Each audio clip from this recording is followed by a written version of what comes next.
بسم اللہ الرحمن الرحیم۔ ہم عذاب قبر کی روایات کا مطالعہ شروع کر رہے ہیں۔ پہلی روایت مسند احمد سے لی گئی ہے، رقم ہے 24,582۔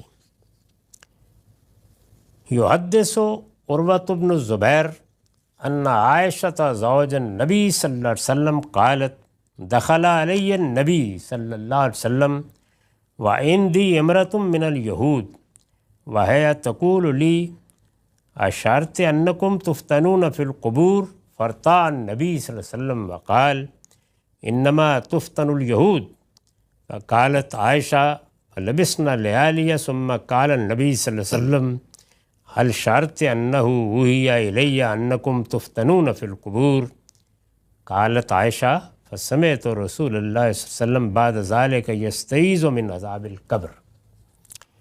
عروہ بن زبیر کا بیان ہے کہ سیدہ عائشہ رضی اللہ عنہا نے کہا نبی صلی اللہ علیہ وسلم میرے ہاں تشریف لائے۔ یہ ذہن میں رکھیں کہ یہ سب تاریخ ہے، یعنی لوگ بیان کر رہے ہیں، کوئی واقعہ، کوئی حادثہ، کوئی بات سنی ہے، کوئی چیز پیش آئی ہے، وہ جس کے علم میں آ گئی وہ آگے بیان کرتا ہے۔ تو ہماری تاریخ ابتدائی دور میں اسی طرح بیان ہوئی ہے، یعنی سننے والوں نے، دیکھنے والوں نے بیان کر دی۔ نبی صلی اللہ علیہ وسلم میرے ہاں تشریف لائے، اس وقت ایک یہودی عورت میرے پاس بیٹھی تھی اور مجھ سے کہہ رہی تھی تم جانتی ہو کہ تمہیں قبروں میں عذاب دیا جائے گا۔ ظاہر ہے کہ اس طرح کی روایت سبھی نبیوں کے ذریعے سے پہنچی ہے، موجود تھی۔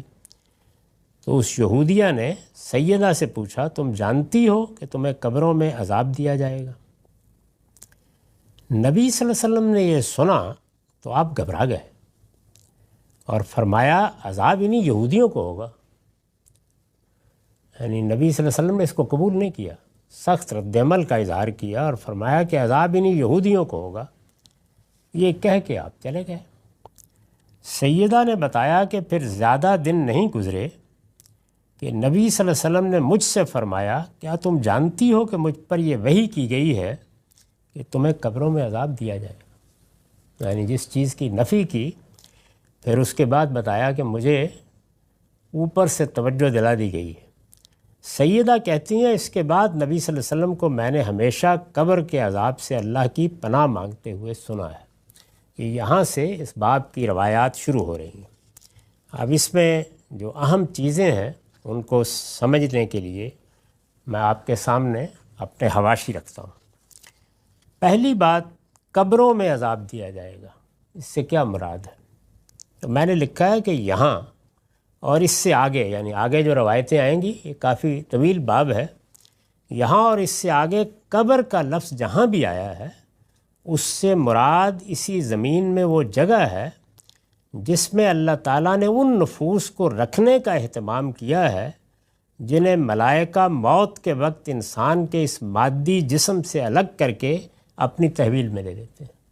یعنی یہاں اس سے مراد لازماً وہ قبر نہیں ہے جو ہم بناتے ہیں اور اس میں کسی کو دفن کرتے ہیں، بلکہ اسی زمین میں آگے اس کی بہت تفصیلات آئیں گی کہ اسی زمین میں ایک مرحلہ ہے جس سے ہم گزرتے ہیں، اس میں پیشی ہوتی ہے، لے جایا جاتا ہے، اس کی تفصیلات آگے خود روایتوں میں آ جائیں گی کہ مرنے کے بعد کیا چیزیں ہوتی ہیں، اور پھر اسی زمین میں واپس بھیج دیا جاتا ہے۔ اور وہ کیا چیز بھیجی جاتی ہے؟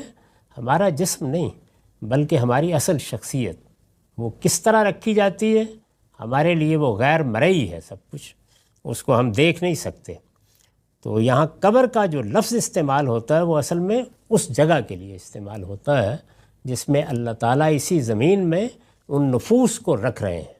اب کس طرح رکھ رہے ہیں، غیر مادی چیزیں کیسی رکھی جاتی ہیں، اس کے بارے میں ہم کچھ نہیں کہہ سکتے۔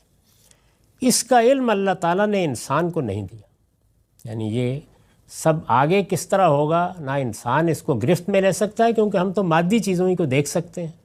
یہ کرسی ہے، یہ میز ہے، یہ انسان ہے، اس کو دیکھ سکتے ہیں، رکھ سکتے ہیں۔ غیر مرئی چیزوں کا کچھ تصور کر لیتے ہیں، لیکن وہ رکھی کیسے جاتی ہیں، ان کے لیے کوئی جگہ کیسے بنتی ہے، انہیں بند کیا جائے تو کیا صورت ہوگی، کسی جگہ پر نعمت دی جائے تو کیا صورت ہوگی، اس کا کوئی تصور ہمارے ذہن میں نہیں آ سکتا۔ اس کا علم اللہ تعالیٰ نے انسان کو نہیں دیا، لہٰذا روایتوں میں وہی لفظ اختیار کر لیا گیا ہے جس سے اس زمانے کے لوگ واقف تھے، اس لیے کہ وہ اپنے مردوں کو بالعموم قبروں ہی میں دفن کرتے تھے۔ تو ہمیں اگر کوئی بات بتائی جائے گی تو اللہ تعالیٰ نے قرآن میں وضاحت کر دی ہے کہ تم جو الفاظ بولتے ہو، جن سے مانوس ہوتے ہو، ملتی جلتی چیزوں میں وہی الفاظ استعمال کر کے ہم اس دنیا کی باتیں تمہیں بتا دیتے ہیں۔ تو یہ اس میں ملحوظ رکھنا چاہیے۔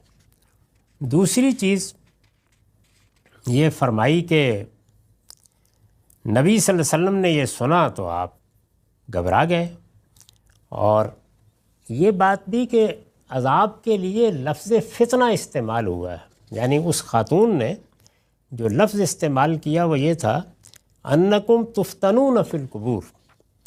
اس پر میں نے توجہ دلائی ہے کہ اصل میں لفظ تفتنون آیا ہے، عرب جاہلیت کی زبان میں یہ لفظ جس طرح آزمانے کے معنی میں استعمال ہوتا ہے، یعنی فتنہ عربی زبان میں ایک ایسا لفظ ہے جو 2 3 4 معنی میں آتا ہے، تو آزمانے کے معنی میں بھی آتا ہے، اسی طرح عذاب دینے کے معنی میں بھی آ جاتا ہے، پرسیکیوشن کے معنی میں، کسی کو عذاب دینے کے معنی میں، کسی کے اوپر کوئی تعذیب کا تازیانہ برسا دینے کے معنی میں، بہت سی اس کے مفاہیم ہیں، تو سیاق معلوم ہو جاتا ہے۔ قرآن مجید میں اس کی مثال سورہ بروج کی آیت 10 میں دیکھ لی جا سکتی ہے۔ چنانچہ آیت کے الفاظ ان الذین فتنوا المؤمنین والمؤمنات کے تحت زمخشری نے لکھا ہے وَمَانَا فَتَنُوهُمْ عَذَّبُوهُمْ بِالنَّارِ وَأَحْرَقُوهُمْ، یعنی یہاں فتنہ عذاب کے معنی میں، تو یہ جو اصل لفظ استعمال ہوا ہے اس کا ترجمہ چونکہ عذاب کیا ہے تو یہ معلوم رہنا چاہیے کہ وہ اس پہلو سے کیا گیا ہے، لفظ اس معنی میں استعمال ہوتا ہے۔ تو میں یہ عرض کر رہا تھا کہ حضور نے سنا تو گھبراہٹ میں آپ نے فرمایا کہ عذاب انہیں یہودیوں کو ہوگا، تو یہ کیا بات ہے؟ میں نے یہ پوری بات جو ہے اس کو کھول بھی دیا ہے، یعنی یہودی عورت کا جملہ راوی نے یہ صاف معلوم ہوتا ہے کہ پوری طرح نقل نہیں کیا۔ یہودی عورت کی پوری بات غالباً یہ تھی اللہ تمہیں قبر کے عذاب سے بچائے، کیا تم جانتی ہو کہ تمہیں قبروں میں عذاب دیا جائے گا؟ یعنی اس نے گویا بڑی خیرخواہی کے انداز میں یہ بات کی۔ آگے کی روایتوں سے واضح ہے کہ بعض راویوں نے پہلا اور بعض نے صرف دوسرا جملہ روایت کیا، یعنی آگے یہی بات بیان ہوگی تو 2 جملے ہیں، بعض نے پہلا روایت کر دیا، بعض نے دوسرا، تو یہ معاملہ ظاہر ہے راوی حضرات ہیں کر دیتے ہیں، تاہم دونوں کو ملا کر دیکھا جائے تو ان میں کوئی تضاد نہیں ہے۔ یعنی پوری بات یہ ہے کہ اللہ تمہیں قبر کے عذاب سے بچائے، کیا تم جانتی ہو کہ تمہیں قبروں میں عذاب دیا جائے گا؟ عذاب انہیں یہودیوں کو ہوگا۔ نبی صلی اللہ علیہ وسلم کی پوری بات یہاں نقل نہیں ہوئی، بلکہ صرف وہ جملہ نقل ہو گیا ہے جو غلط فہمی کا باعث بن سکتا ہے۔ اس طرح کے تصرفات روایتوں میں بالعموم ہو جاتے ہیں، چنانچہ آگے کی روایتوں کو ملا کر دیکھیے، ایک ہی بات کو مختلف لوگ بیان کرتے ہیں، تو آپ نے غالباً فرمایا تھا میں اس سے اللہ کی پناہ مانگتا ہوں، یہود کہتے ہیں تو یہ عذاب پھر انہی کو ہوگا، یعنی یہ پورا جملہ گویا یہ تھا انہوں نے جھوٹی بات کہی ہے، بلکہ وہ تو اللہ پر اس سے بڑھ کر جھوٹ باندھتے رہے ہیں، قیامت سے پہلے کوئی عذاب نہیں ہوگا۔ پوری بات یہ آگے واضح ہو جائے گا، یہ تھی، یعنی حضور کا تاثر یہ تھا کہ قبروں میں کسی عذاب کا سوال نہیں ہے، قرآن کہتا ہے قیامت میں لوگ اٹھیں گے، اٹھ کے حساب کتاب ہوگا، پھر عذاب ہو جائے گا۔ تو پہلا تبصرہ جو نبی صلی اللہ علیہ وسلم نے کیا وہ یہ تھا۔ تو کیا پیغمبر کے ساتھ بھی یہ معاملہ ہوتا ہے؟ پھر اس کے بعد وحی آئی تو کیا بتایا گیا؟ اس پر ہم آئندہ نشست میں گفتگو کریں گے۔ وآخر دعوانا الحمدللہ رب العالمین۔ بسم اللہ الرحمن الرحیم۔ عذاب قبر کا باب ہم روایتوں میں دیکھ رہے ہیں۔ اس میں پہلی روایت میں نے پڑھ دی تھی، اس کا ترجمہ بھی ہو گیا تھا، اس سے متعلق بعض چیزیں بھی عرض کرتی گئی تھیں۔ یہ مسند احمد کی روایت ہے اور اس کا رقم ہے 24,582۔ اب اس میں یہ مسئلہ زیر بحث تھا کہ اللہ کے آخری پیغمبر کے سامنے ایک یہودیہ نے سیدہ عائشہ کو یہ بتایا کہ تم لوگوں کو معلوم ہے نا کہ قبروں میں بھی عذاب ہوگا، تو رسول اللہ نے اس پر بڑی سخت تنقید کر دی اور یہ کہا کہ یہ عذاب اگر ان کے ہاں کہتی ہے کہ ہوگا تو پھر انہی کو ہوتا ہوگا، اس لیے کہ جب تک قیامت برپا نہیں ہوتی قرآن مجید میں جو بات بیان ہوئی ہے اس سے بظاہر تو یہی معلوم ہوتا ہے کہ اس وقت عذاب کا کیا سوال، عذاب کی جگہ تو قیامت میں حساب کتاب کے بعد ہے۔ تو یہ گویا جو کچھ رسالت میں آپ صلی اللہ علیہ وسلم نے اس وقت تک جتنا قرآن نازل ہوا تھا اس سے سمجھا تھا، اس کی بنیاد پر آپ نے یہ تبصرہ کر دیا۔ تو اس میں ظاہر ہے کہ یہ سوال پیدا ہوتا ہے کہ کیا ایسا پیغمبروں کے ساتھ بھی ہوتا ہے؟ تو میں نے اس کی وضاحت کی ہے۔ اس سے واضح ہے کہ رسول اللہ صلی اللہ علیہ وسلم نے جو رائے اس سے پہلے دی وہ صحیح نہیں تھی۔ یعنی خود روایت میں ہم نے پڑھ لیا کہ چند دن گزرے، یہ تبصرہ رسول اللہ نے کیا، کہیں باہر سے تشریف لائے اور بتایا کہ مجھے وحی کی گئی ہے، اور بتا دیا گیا ہے کہ اس یہودیہ کی بات اصول میں درست تھی، ٹھیک تھی اس کی بات۔ اس سے واضح ہے کہ رسول اللہ صلی اللہ علیہ وسلم نے جو رائے اس سے پہلے دی وہ صحیح نہیں تھی۔ اس کی وجہ یہ ہو سکتی ہے کہ سورہ مومن میں آل فرعون کے لیے قیامت سے پہلے جس ذہنی عذاب کا ذکر صراحت کے ساتھ ہوا ہے اسے غالباً آپ انہی کے ساتھ خاص سمجھتے تھے۔ سورہ مومن نازل ہو چکی ہے، اس کی وجہ یہ ہے کہ وہ مکی سورہ ہے، اور اس میں فرعون اور آل فرعون کو اس وقت کیا صورت درپیش ہے، یعنی ابھی قیامت نہیں برپا ہوئی، اس وقت وہ جہاں دفن ہے وہاں ان کے ساتھ کیا ہو رہا ہے اس کو قرآن نے خود بیان کیے، اور یہ بتایا ہے کہ صبح و شام ان کے سامنے ان کا ٹھکانہ پیش کیا جاتا ہے۔ اس سے یہ واضح ہو گیا کہ وہ عذاب ذہنی ہے، جسمانی نہیں ہے، اس میں مبتلا ہے۔ یعنی گویا ان کو بار بار ان کا ٹھکانہ دکھایا جاتا ہے، جس طرح سے ہم جب سو رہے ہوتے ہیں تو ہمیں اچھے یا برے خواب آتے ہیں، ڈراؤنے خواب بھی آتے ہیں اور اچھے خواب بھی آتے ہیں، بڑے شیریں، بہت لذیذ۔ آدمی جب اٹھتا ہے تو اس کا دل چاہتا ہے کہ کاش یہ خواب ختم نہ ہوا ہوتا، اور وہ بھی ہوتے ہیں کہ لوگ ہڑبڑا کے اٹھ جاتے ہیں، ڈر کے اٹھ جاتے ہیں۔ تو اس طرح کی کیفیت، سب سو رہے ہیں یہ تو بتا دیا گیا ہے، آگے بھی تصریح ہو جائے گی کہ سب لوگوں کو سلا دیا جاتا ہے، یعنی جو ان کی شخصیات ہیں ان کے ساتھ جو معاملہ اصلاً کیا جاتا ہے وہ وہی ہوتا ہے جو اس دنیا میں نیند کی حالت میں ہمارے ساتھ ہوتا ہے۔ لیکن ایک ذہنی اذیت ہے جس میں وہ مبتلا ہیں، اور آل فرعون کے بارے میں اس کا ذکر آیا ہے۔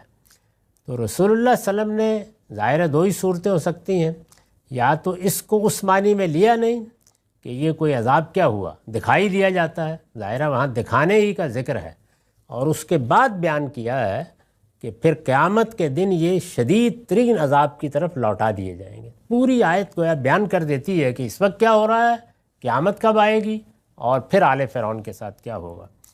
تو آپ یا اس کو انہی کے ساتھ خاص سمجھتے رہے ہوں گے۔ تو آپ نے فرمایا کہ یہ کیسے ہو سکتا ہے، کیونکہ یہاں بھی آپ نے یہ بتا دیا تھا کہ یہود کے ہاں اگر یہ روایت ہے تو پھر ان کے لیے ہوگا یہ، تو اپنے لیے یا اپنی قوم کے لیے یا اپنی امت کے لیے آپ اس کو نہیں سمجھتے تھے۔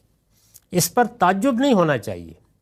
اس طرح کی غلط فہمی جس طرح دوسرے اہل علم کو ہو سکتی ہے اسی طرح پیغمبر کو بھی ہو سکتی ہے۔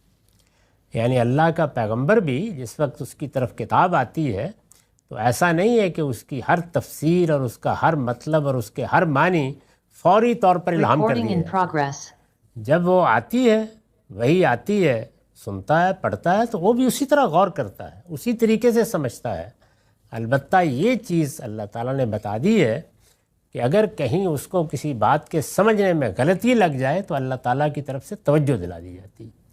اسی طرح یہ تو ایک سمجھنے کا معاملہ ہے، اسی طریقے سے جو اصول بیان ہوتے ہیں دین کے، شریعت کے، ان کا ظاہر زندگی کے معاملات پہ اطلاق کرنا ہوتا ہے۔ تو یہ اپلیکیشن جس سے فروع وجود میں آتی ہیں، اس میں بھی پیغمبر اجتہاد کرتا ہے۔ اجتہاد بالعموم درست ہوتا ہے، لیکن اگر غلطی ہو جائے تو اللہ اس کی بھی تصحیح کر دیتے ہیں۔ تو یہ تو ہوتا ہے، لیکن یہ کہ سمجھنے میں کوئی غلطی لگے گی نہیں، کوئی سہو نہیں ہوگا، کوئی نسیان نہیں ہوگا، اس طرح کی بات نہیں ہے۔ تو یہاں بتا دیا گیا ہے کہ یہ ہوا، اور جب ہوا تو پھر اللہ تعالیٰ نے تصحیح فرمائی۔ اس طرح کی غلط فہمی جس طرح دوسرے اہل علم کو ہو سکتی ہے اسی طرح پیغمبر کو بھی ہو سکتی ہے، تاہم اللہ تعالیٰ اس کی لازماً تصحیح کر دیتے ہیں۔ یہاں بھی دیکھیے تصحیح ہو گئی، یعنی چند دن کے بعد بتا دیا گیا، جس طرح کہ اس واقعے میں بھی کر دی گئی ہے۔ چنانچہ معلوم ہوا کہ قرآن میں جو کچھ فرعونیوں کے لیے بیان ہوا ہے وہی ان سب لوگوں کے ساتھ بھی یقیناً ہوگا جن کا معاملہ ایسا واضح ہو جیسا کہ فرعونیوں کا تھا۔ تو اب فرعونیوں کا جو معاملہ قرآن کی سورہ مومن میں بیان ہوا ہے وہ اس چیز کی بنیاد بن جاتا ہے کہ اللہ تعالیٰ کے ہاں ویسے تو سب سلا دیے جاتے ہیں، لیکن اس طرح کے مجرم جب سلا دیے جاتے ہیں تو اس ذہنی اذیت سے گزارے جاتے ہیں جس کا ذکر ہوا ہے۔ تو ظاہر ہے کہ جب یہ فرعونیوں کے معاملے میں ہوا ہے تو جو دوسرے پیغمبروں کے مخاطبین میں اسی طرح کے سرکش پیدا ہوئے، جنہوں نے فرعونی کی طرح بات ماننے سے انکار کر دیا، جنہوں نے اللہ تعالیٰ کی نشانیوں کو جھٹلا دیا، ان کے ساتھ کیوں نہیں ہوگا؟ ان کے ساتھ بھی ہوتا ہوگا۔ چنانچہ معلوم ہوا کہ قرآن میں جو کچھ فرعونیوں کے لیے بیان ہوا ہے وہی ان سب لوگوں کے ساتھ بھی یقیناً ہوگا۔ یہ بات ہے جو اللہ تعالیٰ کی طرف سے بتائی گئی کہ جب ہم نے قرآن میں یہ لکھ رکھا ہے کہ فرعون اور آل فرعون کے ساتھ یہ ہو رہا ہے اس وقت، تو سوال یہ ہے کہ یہ باقی لوگوں کے ساتھ کیوں نہیں ہوگا اگر وہ بھی اسی طرح کے ہوں گے جن کا معاملہ ایسا واضح ہو جیسا کہ فرعونیوں کا تھا۔ ایسا واضح یعنی اللہ کے پیغمبر نے حجت تمام کی، دنیا ہی میں واضح ہو گیا کہ بدبخت ہیں، پھر اس کے بعد اس دنیا میں عذاب آیا، تو وہ لوگ جن کا فیصلہ اسی دنیا میں ہو گیا وہ کس طرح سے اطمینان کی نیند سو سکتے ہیں؟ جیسے کہ رسول اللہ کے مخاطبین میں بھی قریش کے بڑے لیڈر ابو جہل، ابو لہب وغیرہ۔ اس کی وجہ یہ ہے کہ ان کا حساب پوچھنے اور ان کے خیر و شر کا فیصلہ کرنے کی ضرورت نہیں ہوتی، یعنی ان کا حساب تو ہو گیا، اللہ کا فیصلہ یہیں صادر ہو گیا، تو جن کے بارے میں اللہ کا فیصلہ اس کے پیغمبروں کے ذریعے سے دنیا میں صادر ہو گیا ان کے لیے پھر حساب کتاب کے انتظار کی ضرورت باقی نہیں رہتی۔ نیکوکاروں میں سے خاص کر سابقین کے لیے بھی یہی قاعدہ ہے۔ تو چنانچہ اس کے الٹ بھی یہی بیان کیے کہ وہ لوگ کہ جو نیکوکاروں میں سے اس درجے میں پہنچ جاتے ہیں کہ گویا اپنی جان بھی اللہ کی راہ میں دینے کے لیے تیار ہے۔ اصل میں تو پورا دین ہی یہی ہے کہ آدمی اپنے آپ کو اپنے رب کے سپرد کر دے، ہر چیز اس کے سپرد کر کے اپنے آپ کو نظر کرنے کے لیے تیار ہو۔ تو نیکوکاروں میں بھی ایسے لوگ ہیں۔ چنانچہ راہ حق کے شہیدوں کے بارے میں آل عمران کی آیت 169 میں فرمایا ہے احیاء عند ربہم یرزقون، وہ اپنے پروردگار کے حضور میں زندہ ہیں، انہیں روزی مل رہی ہے۔ تو ان کے ساتھ بھی یہی ہو رہا ہے۔ تو گویا دو ایکسٹریمز یا دو انتہائیں ہیں جن کو قرآن نے بیان کر دی ہے، اور وہ سمجھ میں آتی ہیں کیونکہ ان کے حساب کتاب اور فیصلے کی ضرورت نہیں ہے۔ ان کا معاملہ تو دنیا میں ہو گیا، جن کو دنیا ہی میں بشارت دے دی گئی کہ تم کامیاب ہوئے، یا دنیا ہی میں بتا دیا گیا کہ تم عذاب کی زد میں آ گئے، ان کے ساتھ پھر آگے بھی یہی معاملہ ہوتا ہے۔ یہ دو انتہائیں بیان کر دی ہیں۔ ان دو کے بعد پھر وہی لوگ رہ جاتے ہیں جن کے لیے قرآن نے سورہ توبہ کی آیت 102 میں خلطوا عملا صالحا و آخر سیئا، اب درمیان کے لوگ وہ کون ہیں؟ قرآن نے ان کی تصویر کھینچی ہے، انہوں نے ملے جلے عمل کیے تھے، کچھ بھلے اور کچھ برے، تو یہ تعبیر اختیار کی ہے۔ ان سے متعلق انصاف کا تقاضا یہی معلوم ہوتا ہے کہ کسی عذاب و ثواب کے بغیر قبروں میں سوتے رہیں یہاں تک کہ قیامت کے دن اٹھائے جائیں اور حساب کتاب سے گزرنے کے بعد ہی اپنے انجام کو پہنچیں۔ تو یہ عذاب قبر کے بارے میں قرآن کی روشنی میں صحیح موقف ہے۔ اب آگے آپ دیکھیے گا کہ جو روایتیں آ رہی ہیں دسیوں کی تعداد میں، وہ اس تصور کی تائید کرتی ہیں یا ان میں کوئی چیز اس کے خلاف ہے۔ وآخر دعوان الحمدللہ رب العالمین۔ بسم اللہ الرحمن الرحیم۔ یہ عمرہ بنت عبد الرحمن کی ایک روایت پڑھنے والے ہیں، یہ مسند احمد سے لی گئی ہے، اس کا رقم ہے 24,268۔ یہ میں بتا چکا ہوں کہ یہ روایات عذاب قبر سے متعلق ہیں۔ ہمارے ہاں چونکہ عام طور پر یہ بات کہی بھی جاتی ہے اور اس میں بہت سی داستانیں لوگوں کے ہاں عام ہیں، تو اللہ تعالیٰ کے پیغمبر کی نسبت سے جو کچھ روایتوں میں بیان ہوا ہے یہ ہم اس کا مطالعہ کر رہے ہیں۔ عن عمرة بنت عبد الرحمن قالت سمعت عائشة تقول جاءتني يهودية تسألني فقالت أعاذك الله من عذاب القبر، فلما جاء النبي صلى الله عليه وسلم قلت يا رسول الله أن نعذب في القبور، قال إني عائذ بالله من ذلك، فركب رسول الله صلى الله عليه وسلم ذات غداة مركبا فخسفت الشمس فخرجت فكنت بين الحجر مع النسوة، فجاء النبي صلى الله عليه وسلم من مركبه سريا فمر رسول الله صلى الله عليه وسلم بين ظهراني الحجر فأتى مصلاه الذي كان يصلي فيه ثم قام يصلي فصلى الناس وراءه فقام فأطال القيام ثم ركع فأطال الركوع ثم رفع رأسه فأطال القيام ثم ركع فأطال الركوع ثم رفع رأسه فأطال القيام ثم سجد فأطال السجود ثم قام أيسر من قيامه الأول ثم ركع أيسر من ركوعه الأول ثم قام أيسر من قيامه الأول ثم ركع أيسر من ركوعه الأول